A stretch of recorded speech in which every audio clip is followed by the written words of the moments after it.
The broken girl no one wanted. The air was dry and full of dust. Inside the alien marketplace, hundreds of creatures moved about, trading and shouting. But in the far corner, hidden under a dark tarp, was a metal cage. Inside it sat a girl. Silent. Still. Dirty. Her skin was pale with bruises. Her eyes were dull, almost lifeless. Her clothes were torn, her arms skinny, her body shaking like she was cold.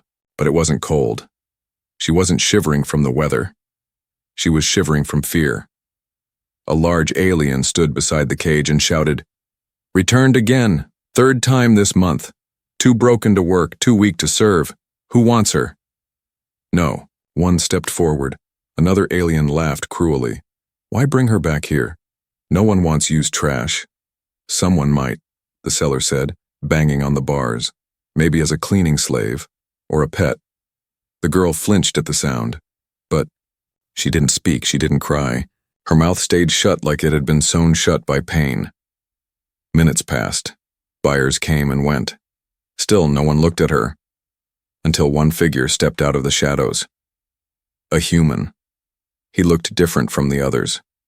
Tall. Calm. Quiet. He didn't speak, right away. He just stared at the cage. The seller raised an eyebrow. "You? You want this one?" The human nodded slowly. The seller laughed. "You don't even want to see her records? She's been passed around, useless, always returned, all say the same, broken inside." The human didn't answer. He just placed a small credit chip on the table.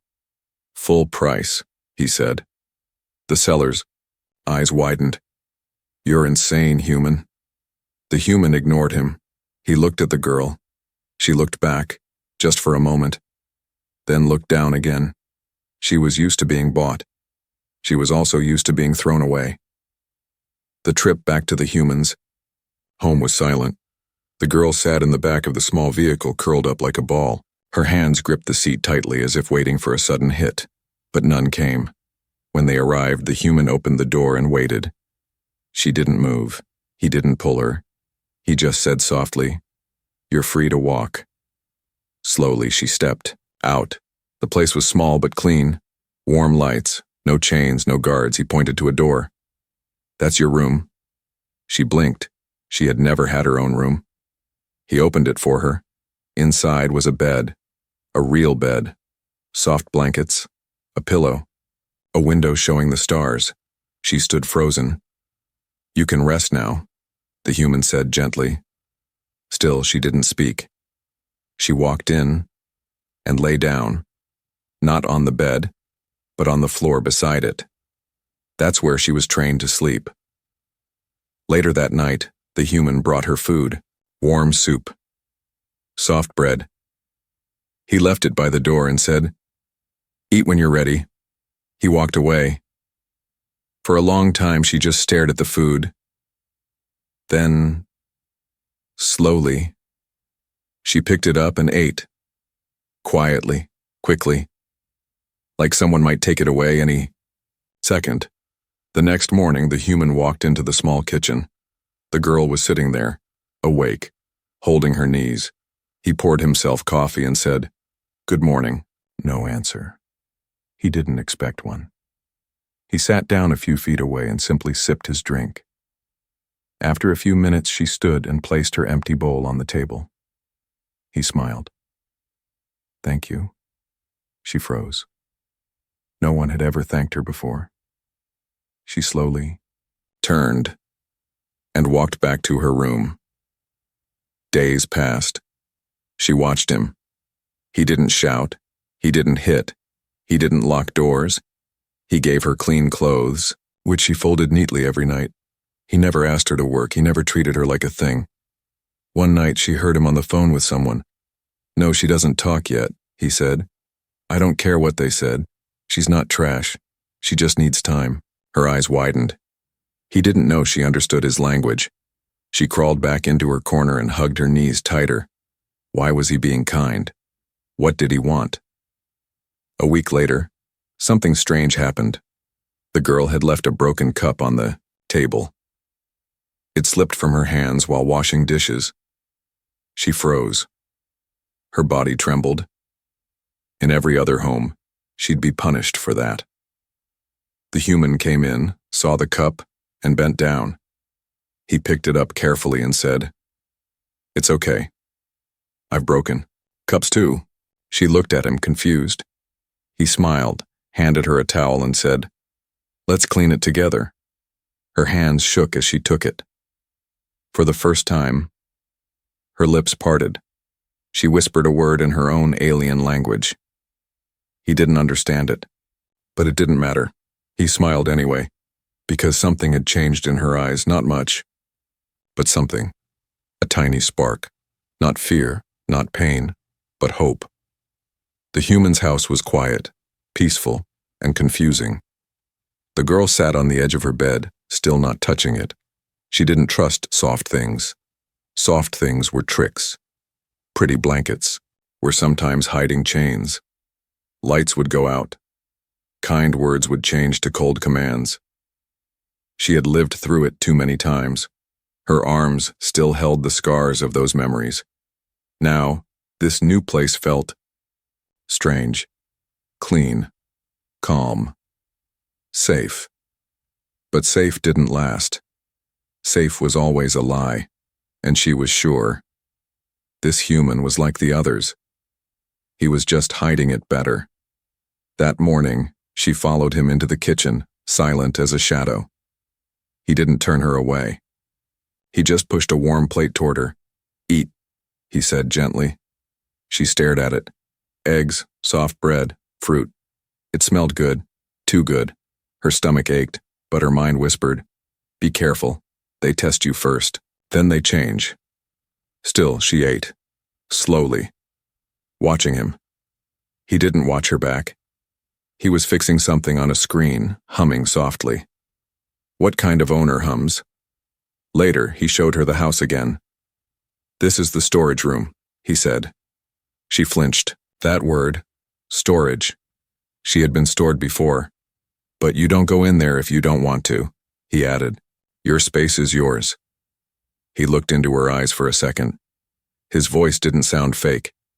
It sounded tired, like someone who had seen pain before. Still, she didn't speak. She couldn't believe it. Not yet. She started watching him more. He fixed machines during the day. He stayed in his workshop for hours, wearing goggles, sparks flying around him. He never ordered her to help. But one day, she quietly stood at the doorway. He looked up, smiled slightly, and said, "Want to pass me tools?" She froze. He didn't shout. He waited. Then very slowly she stepped in. He pointed to a tool and she gave it to him, like a ghost learning to be human again. By the third day, she was sitting beside his workbench, handing him wires and bolts. She still didn't speak. But he started telling her stories about planets, machines, broken things that could still be fixed.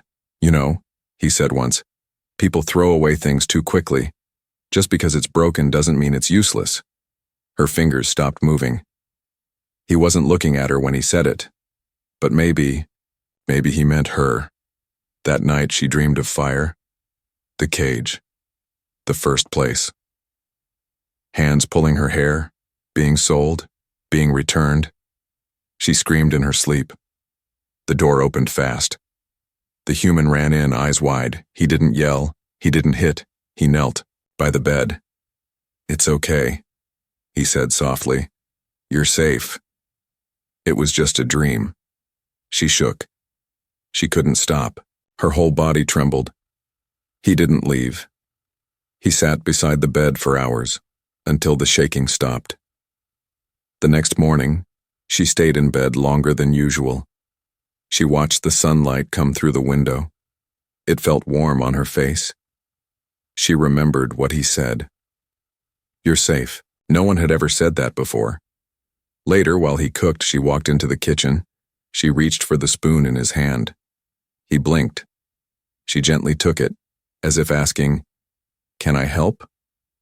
He smiled. He stepped back and let her stir. She didn't know the recipe. She barely knew what half the ingredients were, but when they ate, he said, Tastes better than mine. She looked down, hiding a small smile. A knock came at the door. She froze.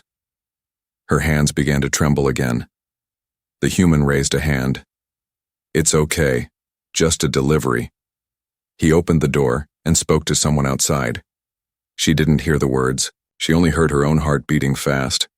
When he came back, he saw her shaking. He gently placed his hand over hers and said, "No one will take you from here." She looked into his eyes for a long time, and for the first time, she believed him. That evening, he showed her a small drawer full of random parts. "Want to build something together?" he asked. She hesitated, then nodded. He handed her a small light cube. She turned it in her hand, amazed by its glow. They worked in silence for a while. When they finished, it was a small floating orb that pulsed like a soft star. He handed it to her. "Yours," he said. She held it close. It was the first time anyone had given her something, not to own her, not to trap her, but just to give. She sat on her bed that night, the glowing orb in her lap. She looked around the room. No chains, no locks, no shouting, just silence and warmth. Maybe, just maybe. He wasn't like the others. The house was quiet that night. The human was asleep on the couch, a book resting on his chest still open. The lights were dim. Outside, the stars were bright. The girl sat in her room, hugging the small glowing orb they had made together. It floated above her hands like a gentle moon. She wasn't sure if it was real. The warmth, the food, the silence. It all felt like a dream someone would take away any second. She looked around the room again. The door wasn't locked, the window wasn't barred. She had soft clothes, clean water, a bed she hadn't dared sleep in yet, but her heart whispered warnings. Don't relax. Don't trust. It never lasts. She curled into a ball on the floor. That's where it felt safe. Sometime after midnight, the dream returned. It always came the same way. The shouting, the chains, the pain, hands pulling her. Laughter when she cried, and the voices yelling in alien tongues, calling her broken, trash, worthless. She saw the cages. She saw the fire. She saw herself begging someone not to sell her again. And then, she screamed. The human jumped awake, his heart racing. It wasn't just any scream. It was a scream full of terror, the kind that tears through the soul. He rushed to her room. She was thrashing, eyes wide open but not seeing him. She was trapped in the dream. "No, please, don't," she cried out in her alien tongue, curling into herself like she was being beaten again. He dropped to his knees beside her. "Hey," he whispered, gently placing a hand near her shoulder. "It's just a dream. You're safe, you're here, no one's hurting you." But she didn't hear him. She was far away, in her past. He didn't touch her again. Instead, he sat on the floor beside her and spoke in a calm voice. "I don't know what they did to you," he said softly. "But they're gone. This house, it's yours too. You're not a thing. You're not broken." Her breathing slowed. Tears slipped down her cheeks. Her body stopped shaking. And finally, she blinked and saw him, truly saw him. He wasn't angry, he wasn't scared, he was just there. And something in her chest cracked open. The next morning, she didn't stay in bed. She came into the kitchen before he did. She placed a mug on the table, awkwardly, with both hands like a peace offering.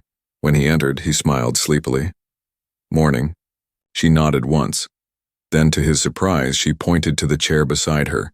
He sat down. She didn't speak, but she lifted her hand slightly and touched his wrist. It lasted only a second, but to him, it meant everything. Later that day, she followed him into the workshop again. This time, she picked up tools without waiting for him to ask. They worked together in silence until he accidentally cut his finger on a sharp edge. He hissed quietly, shaking his hand. She panicked. Her eyes widened. Her hands trembled. She took 2 steps back. "I'm okay," he said quickly, holding up his other hand. "It's just a scratch." But she wasn't reacting to the blood. She was reacting to the fear that she had done something wrong. That pain meant punishment. That injury meant blame. He stepped closer slowly and sat down. Then he held out the small cut. "See? Not your fault. Just a sharp tool. Happens all the time." He laughed a little. "You should see what I did to myself last week. Nearly burned my eyebrows off."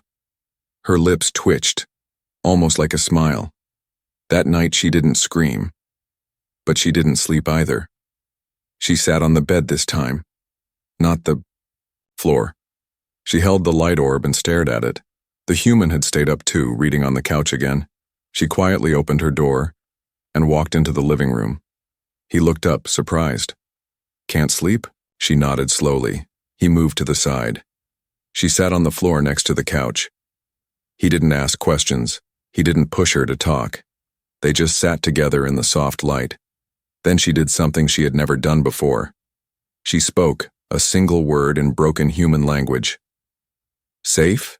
He turned to her, heart skipping. He smiled gently. "Yes, you're safe." Her shoulders shook once, like something heavy was falling off her. Then she whispered another word. "Thanks." He didn't speak. He just nodded. Because that night, something had changed. Not just inside her, but in the space between them. She wasn't just a silent girl in his house anymore. She was someone with a voice, a heart, a story. And now, a beginning.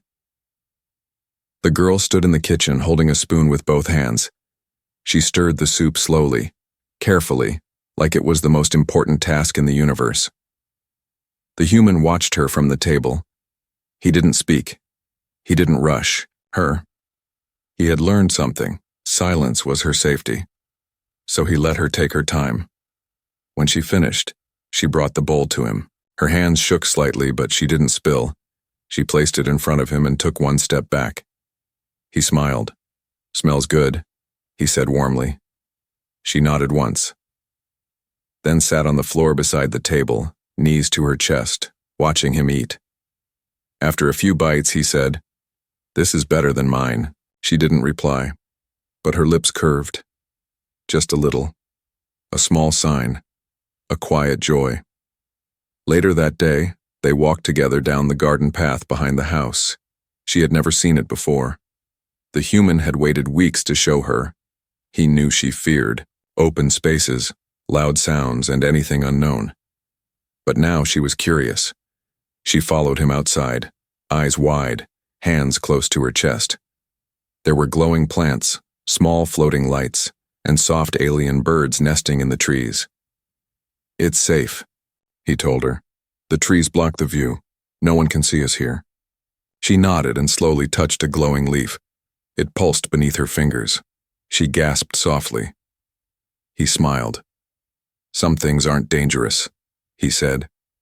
"Some things are just beautiful." She stared at him, then looked down. And for the first time, without fear, she reached out and gently touched his hand. Her fingers barely grazed his skin, but he felt it like a lightning bolt. Her touch was hesitant, soft, unsure, but real. She didn't pull away. He didn't move. They just stood there. Two strangers from two worlds bound by something wordless. That night, she ate dinner at the table, in a chair, beside him. She held her spoon like she was learning how to be a person again. He didn't correct her. He just talked. He told her stories about Earth, about rain, about dogs, about stars that didn't float. She listened, really listened. At one point, he said something funny about his first time piloting a ship and crashing into a fruit stand. She laughed, not loudly, but enough that her shoulders shook, and her eyes sparkled for the first time. He paused and looked at her. It was like watching a flower bloom after years of winter. Later, while cleaning up, she dropped a plate. It shattered. She froze. Her breathing became fast, her hands started shaking. She stepped back, staring at the broken pieces. He rushed in, but not with anger, not with blame, just calm. "It's okay," he said. He picked up the pieces slowly, then handed her the last one. Accidents happen. She didn't understand why he wasn't yelling. He saw her confusion, so he knelt and looked her in the eyes. "No one is going to hurt you here, not for breaking a plate, not for anything." A tear slid down her cheek. She wiped it quickly, then knelt beside him to help. Before bedtime, he knocked on her door gently. She opened it. He held out a small gift. A red ribbon. Simple. Soft. "I saw it and thought you might like it." She stared at it, then slowly took it with both hands. She didn't know why something so small made her eyes sting. But it did. She closed the door and sat on the bed. She tied the ribbon to her wrist and fell asleep with it there. In the middle of the night, she woke up. Not from a nightmare. Not from fear. Just a sound. Soft footsteps. She peeked through her door. The human was pacing in the hallway, rubbing his head. He didn't look well. She stepped out, holding her glowing orb. He looked at her, surprised. "Couldn't sleep?" he asked. She shook her head, then pointed at him. "You okay?" His eyes widened. It was the first time she had asked about him. He smiled. "Just a headache. I'll be fine." She stepped closer, lifted her hand, and placed it gently on his. His headache didn't vanish, but something else did. The loneliness he carried, that quiet, hidden ache in his chest, softened, because now she cared. The next morning, the ribbon was still on her wrist. She made him tea before he could get up. When he sat at the table, he found a small note beside his cup. It was written in shaky human letters. "Safe." He smiled, wrote back on the same paper. "Yes, always." He slid it back to her. She read it twice, then pressed it to her chest like it was the most precious thing in the galaxy. She wasn't fixed. Not yet. She still flinched at sudden sounds. Still checked the door at night. Still had old ghosts behind her eyes. But now, she also had something else. A place, a ribbon, a note, a hand she could touch. And for the first time in her life, she believed maybe, just maybe, she could stay. The girl sat on the porch, watching the garden lights blink gently in the wind. Her bare feet touched the soft wooden floor. A warm drink rested in her hands, sweet and calm, like the life she had slowly begun to trust. She still didn't speak much, but her silence wasn't empty anymore. Now it had meaning. She was learning to live, to breathe, to be. The human sat nearby, fixing a small drone. He didn't look at her, but he didn't need to. Her presence was enough. He had grown used to her quiet footsteps, the way she stirred her soup twice before eating, the way she smiled with just her eyes. Everything was starting to feel normal. Until the ship came. It landed just beyond the garden, heavy and loud, dust flying everywhere. The girl jumped to her feet, eyes wide with terror. "No," she whispered. The human stood and moved to her quickly. "Stay behind me." 3 tall aliens stepped out of the ship. Their uniforms were sharp, cold. They carried tablets and strange weapons. Their faces were familiar to her, faces from her past. The middle one spoke first. "We're here to retrieve the defective unit." The human narrowed his eyes. "She's not a unit." "She was returned," the alien said, scanning the device in his hand. 14 times. All failed placements. She belongs to our system." The girl was shaking now. She couldn't breathe. Her hand gripped the human's shirt tightly. "I don't think you understand," the human said calmly. "She's not property. She's not a machine. She's a person. And she's staying here. She's registered in our records as broken inventory, the alien said coldly. And your ownership isn't legal. I'm not her owner, the human said, his voice growing firm. I'm her protector. The alien stepped forward. The girl cried out and fell to her knees. Please, she begged in her own tongue. Don't take me back, please. The lead alien tilted his head. She speaks now? Fascinating.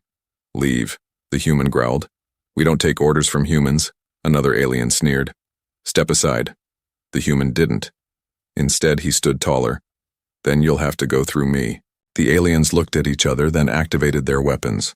In that second, the girl stood. Tears ran down her face, but her voice was clear. She's mine, the lead alien barked. No, she said softly. I'm not. And then she screamed. Not in fear, but in defiance, a sound so sharp, so raw, it made the birds fly from the trees. The sound of a soul refusing to be caged again. The human moved first. He knocked the lead alien's weapon from his hand and shoved him back. The second alien lunged, but the girl grabbed a garden tool and swung. It wasn't strong, but it was enough. The aliens backed off, surprised. The human stood beside her, bleeding from a scrape on his arm.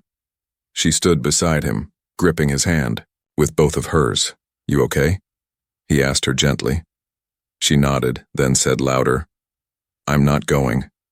The aliens stared.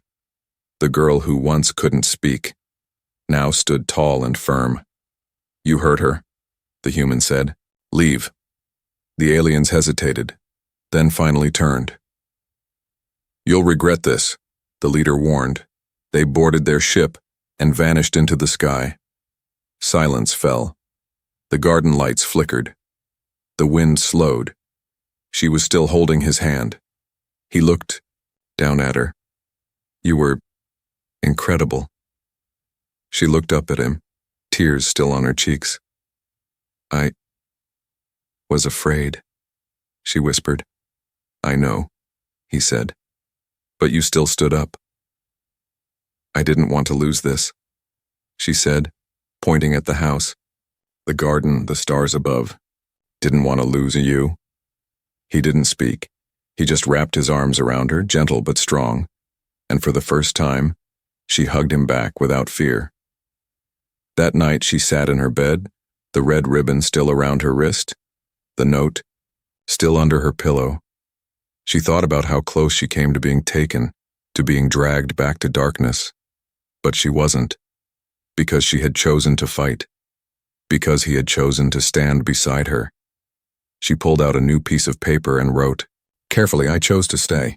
She placed it next to his morning mug and smiled. The next day, the human saw the note.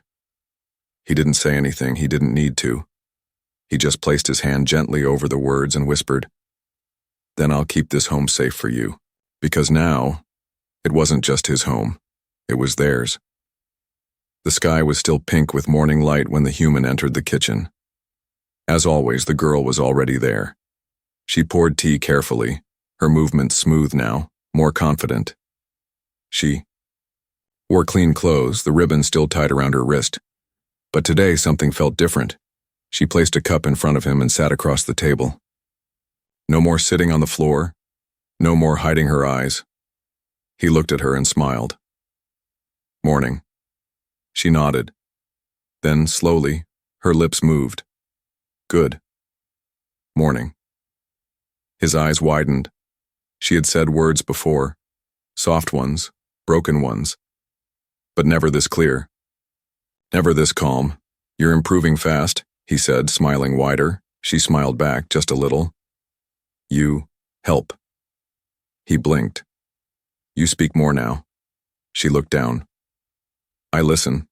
Long time. He laughed softly. So you understood everything? She nodded. He chuckled, shaking his head. You sneaky little thing. She giggled, and for the first time it didn't sound like someone trying to survive. It sounded real. That day, she followed him to the workshop, but this time she didn't just pass him tools. She picked up a small device and started working on it. He watched in silence, pretending not to notice the pride in her eyes. You've got skills, he said. After a while, she shrugged. Old owner. Made me fix things, I remember. He paused. Do you want to talk about them? Her fingers stopped moving. She looked up. Then she nodded. Not now, she said softly. But one day, he smiled. Whenever you're ready. After lunch, they walked through the garden again. The trees were blooming now, blue petals like stars. She held a flower in her hand. Pretty, she said. He nodded. They grow. Better since you've been here. She tilted her head. Why? He smiled. I think they feel peace now. She looked down at the flower, then said, I feel it too. Later, as the sun was setting, they sat on the porch. She had her glowing orb with her. He had an old guitar, softly strumming notes she'd never heard before. She closed her eyes and listened. The sounds were gentle, strange, and warm. Just like this house, she whispered. You play like sky. He looked up. What? She pointed up. Quiet, far, soft, like stars. He smiled wide. That's the best compliment I've ever gotten. She touched his shoulder. I like it. He paused. His fingers froze on the strings. No one had ever told him that before. Not in those words, not in that way. Night came fast. She walked back into the house, barefoot, her feet silent on the floor. He followed her, switching off lights as they passed. When they reached her door, she turned around. There was something in her eyes, a spark, a question. He waited. Then she said, You sleep alone? He blinked, surprised. Yes. She looked down. Do you want to? He didn't answer right away. Instead, he asked gently, Do you want to be alone tonight? She shook her head. No more bad dreams, she said. If you stay. He nodded. Then I'll stay. She lay on one side of the bed, fully dressed, holding the glowing orb close. He lay on the edge, on top of the blanket, careful not to touch her unless she wanted. For a while, neither spoke. Then she whispered, You are not like them. He turned his head toward her. Like who? The ones before. I know. She hugged the orb tighter. They broke everything but you. Fix. I'm not perfect, he said honestly. You don't have to be, she replied. Then she turned and faced him and finally said the word she had carried in her heart for so long, a word she had never said before, not to anyone. Family. He froze, then whispered, What did you say? She repeated it. Family. His eyes watered, but he didn't let them fall. Instead, he reached out, and she didn't pull away. Her hand found his, and their fingers laced. I'll be your family, he said. She closed her eyes, and for the first time in her life, she felt whole. The next morning, he woke up first. She was still sleeping, breathing slow and steady. No tremble, no fear, just peace. He smiled and let her rest, because now he knew she wasn't just healing, she was becoming. Sunlight slipped through the window, landing softly on the girl's face. She didn't flinch. She didn't hide from it like before. She opened her eyes slowly, took a deep breath, and sat up. The glowing orb she used to carry everywhere now rested on the shelf. It no longer had to follow her. She didn't need it to feel safe anymore. The house felt warm, alive. Hers. She stood and stretched, the red ribbon still tied to her wrist, faded now, but never removed. It was not just cloth. It was her promise to herself. I belong somewhere. In the kitchen, the human was already making breakfast. He turned when he heard her enter. Good morning. She smiled. Smells like pancakes. He laughed. That's because it is. She poured tea and sat at the table, humming softly, a tune he had taught her. He watched her closely. She was different now, stronger, brighter, not completely healed, but no longer the silent shadow who once slept on the floor. She took a bite and said, "Today is special." He raised an eyebrow. "Why?" She smiled and placed a small card on the table.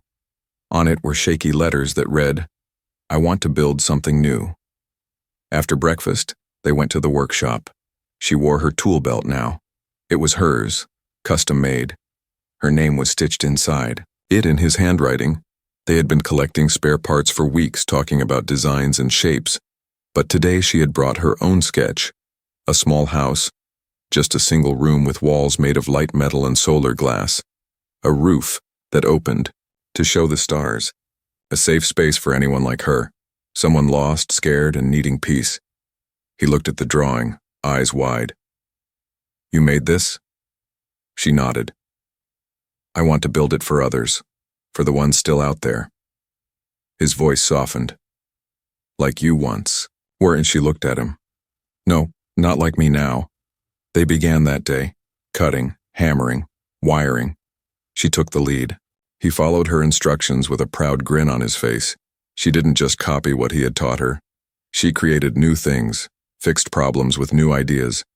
At one point, the solar panel sparked. She didn't panic. She grabbed her tools and fixed it calmly. The human laughed. "You're better than me now." She tilted her head. "I learned from the best." As the structure slowly rose, others from nearby settlements began to visit. Aliens of different shapes and sizes came, curious, and they listened. She stood before them and told her story, not the whole thing, just enough.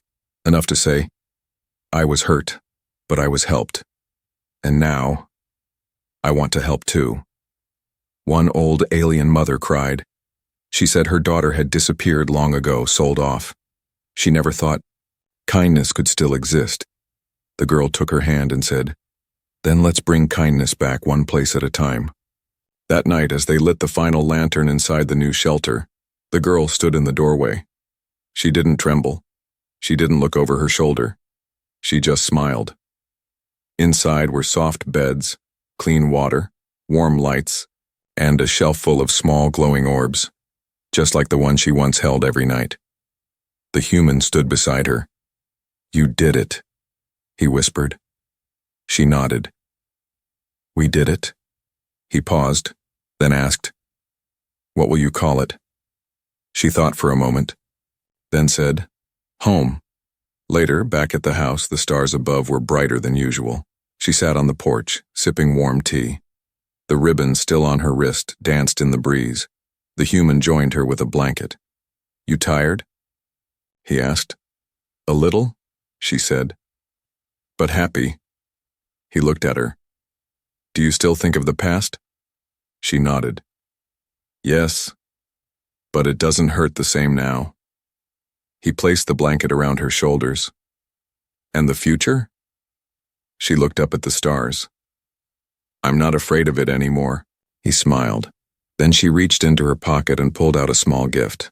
A new red ribbon, clean, untied. "For you," she said. "So you don't forget." "Forget what?" "That you helped build someone new." He took the ribbon gently, tied it around his wrist. Then, without words, he leaned back beside her. They sat in silence. Not the silence of fear or sadness, but the silence of peace. The silence of two broken lives, no longer broken,